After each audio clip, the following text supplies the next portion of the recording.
Hey, what's going on, everyone? My name is Donovan, and today I want to share with you a watch I've been using over the last 5 days. This is the Amazfit T-Rex, and it's a budget-friendly watch, as all Amazfit watches are, but absolutely fantastic. And I think, if you're looking for a really fantastic smartwatch that's not going to break the bank, definitely Amazfit is a company to look out for. They have a lot of different options that are available, including something like this Amazfit Bip S. This is kind of on their lowest end. I think you can actually pick this up for like $60 right now, or all the way up to, I think kind of their highest end watch would probably be the Amazfit Stratus 3, which is very similar to like my Garmin 245 Music here.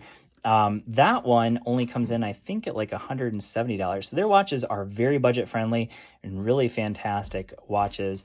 So definitely one worth considering. So let's go ahead and talk about what you get for that price. So first of all, it is available in, I think, 5 different colors. So you can see $125 right now on Amazon. So I'll leave links down in the description if you're interested in picking it up. So you can see it's available in rock, black, khaki. It looks like the gun gray is out right now. Camel green is the color I have. So that's $125, and then also army green. So one thing to note about the camo green color, which is again the color I have, is that it does not look very green at all. So I don't know if this is coming out on the camera, but it's definitely more of a gray. I think camo gray would probably be a better description of this color, but either way, it's a really fantastic looking watch. Now, the thing that probably is the selling point of this watch versus other Amazfit watches is the build quality. So this one has, I think, 12 military grade standards.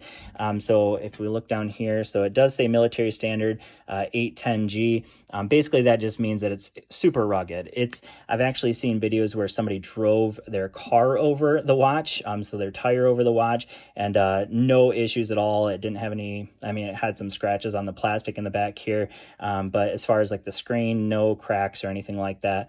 So that's pretty fantastic, and that's because this thing is very, very rugged. You can see the screen has quite a big overlay here, so the screen is protected. And speaking of that screen, it is a 1.3-inch AMOLED display. So having a rugged watch like this with an AMOLED display is pretty rare, so it's pretty cool that they included that. Now, this watch does have 4 physical buttons. I believe they are stainless steel or aluminum. They're definitely metal. I'm not sure which one they are, but they're certainly metal. And you can see they do have some, I don't know, like little tactile feel there.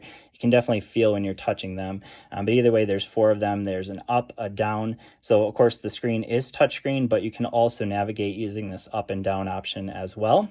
We have a select and a back button. We'll go through some of those features more in just a little bit. But let's go ahead and take a look at some of the other things. I already mentioned the AMOLED display, 20-day battery life. We'll go more in depth on the battery life here in a little bit. Water resistant up to 50 meters. That's 5 atmospheres of water resistance. We have built-in GPS, so you can go ahead and track your workouts without your phone. So you don't need your phone with you. You can just use the standalone GPS on the watch, which is what I always do. And we also have multi-sport modes, and we'll go through all the different sports you can track with this watch here in a little bit. 350 milliamp hour battery on this watch, and I think that's just about it. Bluetooth 5.0, so the range you can get away from your phone is also pretty good. It does work with both Android and iOS devices, and the app you're going to use with the watch is called Amazfit. All right, so now let's go ahead and talk about some of the features of the watch. And for that, I'm going to go ahead and go into the app and just talk about some of the things you can track with it. So first of all, of course, you can track your steps. You can track the calories that you've burned. Here is your sleep. I'm going to go into more in depth on that in a little bit. We have our heart rate, and we'll talk about heart rate as well when we talk about the workout tracking. But you can see the heart rate monitor working right now. It is an optical heart rate sensor, which I've found to be extremely accurate. We have our GPS, of course, to track our workouts. So it looks like it's gonna take a second. I don't know why that's the case. There it goes. Okay, so it's actually going into the workout I did today.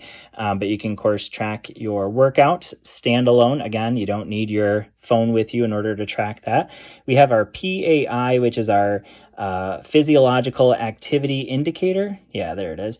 So the goal is to get that to 100. That'd be kind of like the equivalent of closing your rings on an Apple Watch. So, on my Apple Watch, the goal is to close your rings. That's kind of what you're trying to do here with that PAI, is you're trying to get it to 100. if you're at 100, then basically you're getting enough activity according to science-based data there. We have our sleep indicator as well. So it's going to tell me that I don't sleep enough. So you can see here it tells you your deep sleep, your light sleep. I found this to be also very accurate in terms of when I'm actually sleeping. One thing that I have found is that it doesn't actually record. I do take naps. So that's why I'm not getting enough sleep at night, because I take naps. But it doesn't really record those so far. So that's what I have found. I know that that's a feature that's supposed to be coming in these watches, but I haven't found it yet. So, so you can see I fell asleep late, didn't get enough sleep. Shame on me. And then we go down here. You can see like your workout streak. Whoops, I clicked on something else there. Apparently BMI. I think that's old because that's from an old watch. But yeah, so that's what it tracks in terms of activity. On the watch itself, let's go ahead and take a look at that. So this is just one watch face. There's a bunch of watch faces available. So if I go in here into profile and then into Amazfit T-Rex, you can change it on the watch itself, or you can change it on your phone. So you can see there's quite a few watch faces available here. There are apps available to change the watch face as well. So I use an app. If I go in here, I think into my utilities maybe. Yeah, so these are the two apps I use. These are available at least for iPhone, so Amaze Faces and Amaze Tools. That's where I got the watch face that I'm currently using. But you can change the watch face a couple different ways. So one is to hold it down and you can slide from left to right to go through the various watch faces that are available. I like this one. Kind of has like an Apple Watch look to it.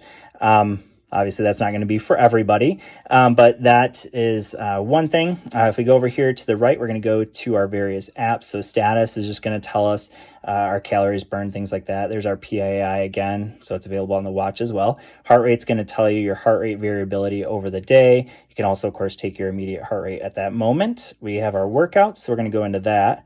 And you can see the various workouts that we can track on the watch. I have so far only used 3 of these. So I've done outdoor running, walking, and outdoor cycling so far on the watch. So far, I've found them all to be very good. You can see when you go into like outdoor running, you can see it's going to be looking for GPS. It won't get GPS right now, but it'll tell you when it locks in, it'll turn green. And then same thing with the heart rate. So right now, of course, it's not going to get my heart rate because I'm not wearing it. Except I just touched it, so that's why it's getting it now. But it'll tell you when it locks in with the heart rate as well. You can adjust some settings here. So you can see there's like 4 different things you can adjust here. So workout reminders, workout goals. So, you know, maybe you want to stay under a certain heart rate. You can make it so that it lets you know when you're under that certain heart rate, or make sure that you're under that heart rate. But let's go ahead and hit go so I can show you what it's going to show you during the workout. Now, these aren't adjustable. So that's one thing that I will say maybe is a little bit of a ding on this watch, is that you can't change what it shows here. So duration, distance, your current pace. So that's not your average pace, that's current pace. And then your heart rate. And you can see at the bottom, it did show that it, you know, is in barely, what did it say? Light. Yeah, light. So my heart rate's pretty low for a workout. Anyways, cadence, average pace. So there's your average pace, average cadence, and then consumption is your calories burned. And then when you're done with the workout, you go ahead and hit select, and you can either continue, save, or give up. Now, notice that there was no option to do any kind of like lap. So if you're someone who, you know, is maybe doing interval workouts on the track, there is no way to do like a lap on this watch. So that's maybe another ding as far as, you know, tracking workouts.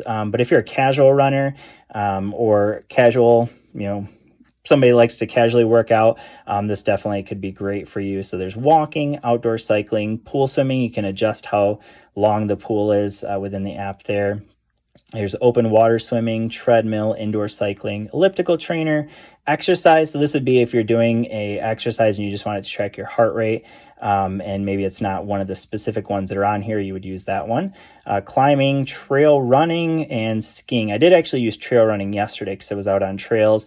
I think that what that probably does is it probably uses the gyroscope and accelerometer to get a more accurate trail distance, because in trails, you know, obviously, you know, it's thick wood, so it's hard for that GPS to work in those thick woods. So let's go back into there and let's see if there's anything we missed here. And skiing and outdoor trekking. So there we go. Those are the workouts we can track there. So we have our weather. So we'll go ahead and take a look at that. You can see some of the information it gives you here as far as the weather. So it does need to be, of course, connected to your phone in order to get the weather. You can't get the weather on its own. There is no built-in Wi-Fi to this watch. So we have alarm, music. So music, there is no way to actually store music on this watch. This is just going to be a controller for the music on your phone that it's connected to. And let's go back. So we have a timer, a countdown, find my phone, and then some settings. So within the settings, we can adjust our watch face here as well.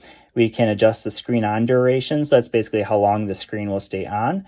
We can do a quick startup. That's what's going to start up when we hit the select button. So you can adjust what it's going to automatically jump to. So you can see for me, it's going to jump to workout, but you can jump to any app you want to. And then we have our always on display. So I do have that on. I've always used the always on display every time I've ever used this watch. So that does shorten the battery life, of course, but at least you have a watch always on, and then the system information. So that's what you have here. And then here's our activities. So we'll talk more about the tracking here as far as how accurate it is for tracking your workouts. Let's go ahead and do that right now. So let's go ahead and take a look at 727. So that's a workout I did 3 days ago.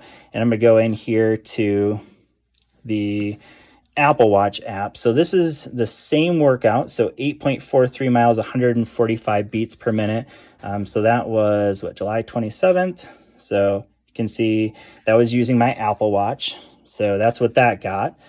So 750 pace, 145 beats per minute. So now let's go ahead and take a look at that same one on here. So we'll go ahead and go back over here, go down to activities. And that was right. Oops. So the difference in distance was 8/100ths of a mile. So over the course of a little over 8 miles, it was 8/100ths different. So that's pretty darn close. As far as beats per minute for heart rate, 144 versus 145. So again, very, very close to what my Apple Watch had. And that's pretty much what I've found for every activity. So let's go into maybe the one the day before. So 14-mile run, and we'll go in here and take a look at that one. So here it was. So this one said 14.11. What did this one say? 14.08. So now you can see that was basically a straight line. So that one's going to be a lot easier. So that's why it's a little bit closer on this one versus that previous one. What I found, because this only has GPS and GLONASS, so those are the two satellites that this one uses. Apple Watches actually have 4 different GPS satellites. So GPS, GLONASS, Baidu, and there's one other one, I can't remember. So it's going to get a little bit more accurate GPS.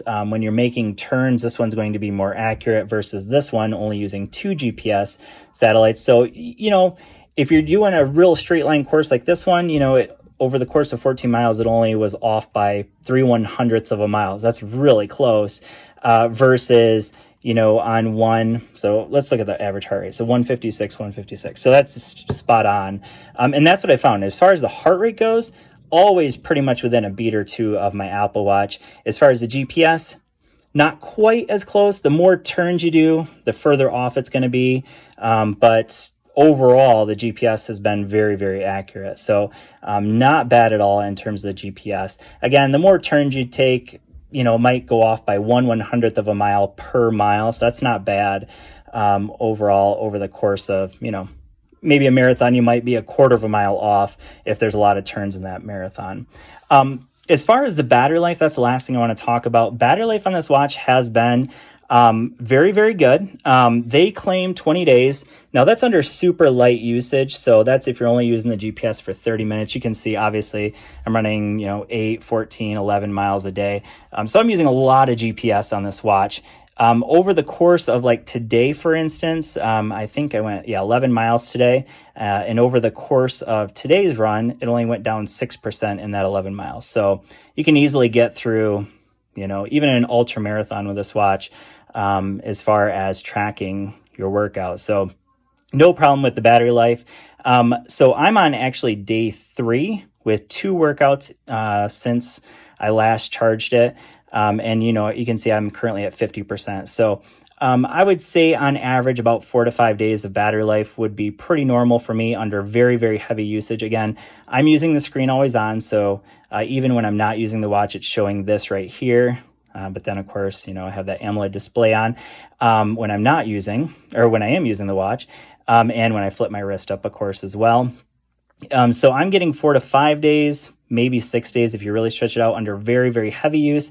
But under light usage, I could definitely see that you would get 20 days if you're not using it, for GPS nearly as much. Maybe you're not, you don't use that always on display. Maybe you only have the heart rate tracking every, hour or every 5-10 minutes, whatever. I have it continuously tracking. And I should probably, since I, it just popped up here, it does, of course, get notifications. Now, you probably notice I'm getting some notifications up here on my watch. I actually turned a lot of the notifications off on this watch because I also have an Apple Watch that I'm always wearing at the same time.